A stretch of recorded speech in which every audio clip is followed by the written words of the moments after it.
దేవుని మూలముగా పుట్టిన వారందరూ లోకమును జయించుదురు. లోకములో ఏమున్నాయండి? మనకు తెలుసు. లోకములో ఏమున్నాయి? నేత్రాశ, శరీరాశ, జీవపు డంబం. ఈ మూడే మనిషిని నానా విధాలుగా పాడు చేస్తున్నాయి. నేత్రాశ, చూచిన దానినల్లా ఆకర్షించటం, ప్రతి దానిని నాకు కావాలి అనుకోవటం. ఎంత పాపం అండి అది. నేత్రాశ అంటే పాపం కాదనుకుంటున్నారా?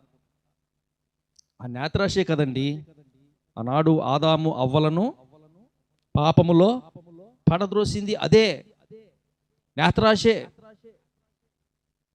జాగ్రత్తగా ఆలోచన చేయాలా. అది ఎలా ఉందంట? పండు చూడడానికి అందమైనదిగా, రమ్యమైనదిగా, చక్కగా చూడడానికి.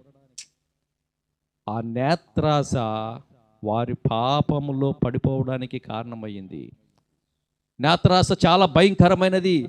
ఆ నేత్రాశను జయించాలి అంటే ఏ అనుభవం ఉండాలండి? తిరిగి జన్మించినటువంటి అనుభవం ఉండాలి. దేవుని వాక్యం బహు స్పష్టంగా తెలియచేస్తుంది. దేవుని మూలముగా పుట్టిన వారందరూ కూడా లోకాన్ని జయిస్తారు.